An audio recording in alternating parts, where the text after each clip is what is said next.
Bonjour à tous, très heureuse de vous retrouver pour une nouvelle édition de Aqua Santé, une émission au service de votre santé. Aujourd'hui, nous sommes au Luxembourg de Amdeley avec Dr Ama Sankaré. Il va nous parler de l'infarctus du myocarde. Suivons-le. Je vous remercie pour cette question. L'infarctus du myocarde, ou encore appelé crise cardiaque, correspond à une destruction d'une partie du muscle du cœur, que nous appelons myocarde, dû à un manque d'oxygène. Maintenant, ce manque d'oxygène est dû au fait que l'artère qui doit amener le sang au niveau du muscle, cette artère est bouchée. L'infarctus du myocarde, c'est une urgence cardiologique et elle peut entraîner même la mort. Les différents symptômes de l'infarctus du myocarde, on a principalement la douleur qui se situe au niveau de la poitrine. C'est une douleur qui survient au repos, qui est large, très intense. Et la douleur peut durer 20 à 30 minutes.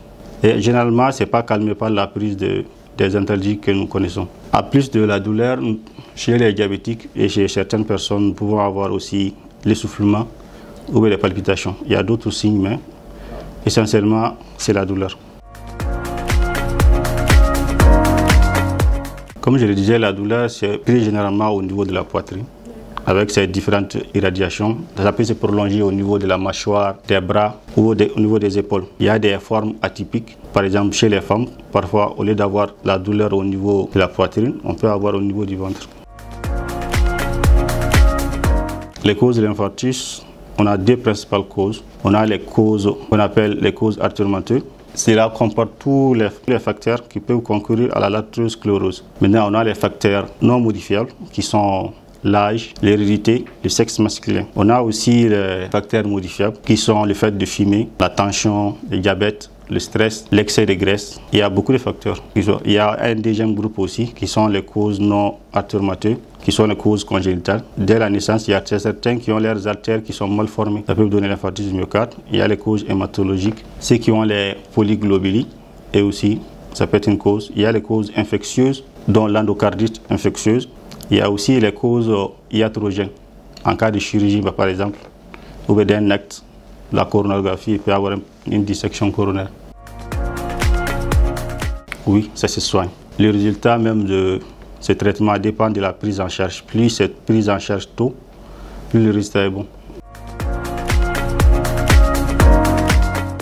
Le traitement, il y en a plusieurs. On a ce qu'on appelle le traitement non médicamenteux, les moyens non médicamenteux, qui consiste à faire le régime, à faire du sport et à corriger les facteurs de risque. Il y a également l'utilisation de certains médicaments qui vont permettre de diminuer la tension, de diminuer la fréquence cardiaque, d'empêcher le sang de se coaguler, les anti-agrégants, aussi les antithrombotiques.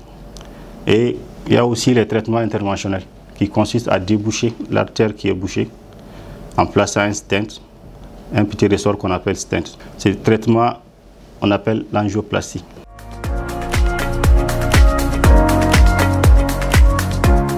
Le conseil, c'est surtout, de façon générale, à la population générale, ceux qui n'ont même pas la maladie, c'est surtout de ne pas rester sédentaire, ça veut dire faire une activité physique régulière, manger peu salé, peu gras, peu sucré. Aussi, pour ceux qui ont la maladie, de prendre régulièrement leurs médicaments, de suivre les conseils de leur médecin, d'éviter de fumer, et ceux qui fument, d'arrêter de fumer, éviter trop de stress au travail, et venir régulièrement au rendez-vous du médecin. Fin de cette émission, j'espère que vous avez beaucoup compris à travers les explications de Dr Ama Sankaré. N'oubliez pas de vous abonner à notre page Facebook Alternance et notre chaîne YouTube Alternance TV. Merci beaucoup pour votre fidélité. Qu'Allah bénisse le Mali.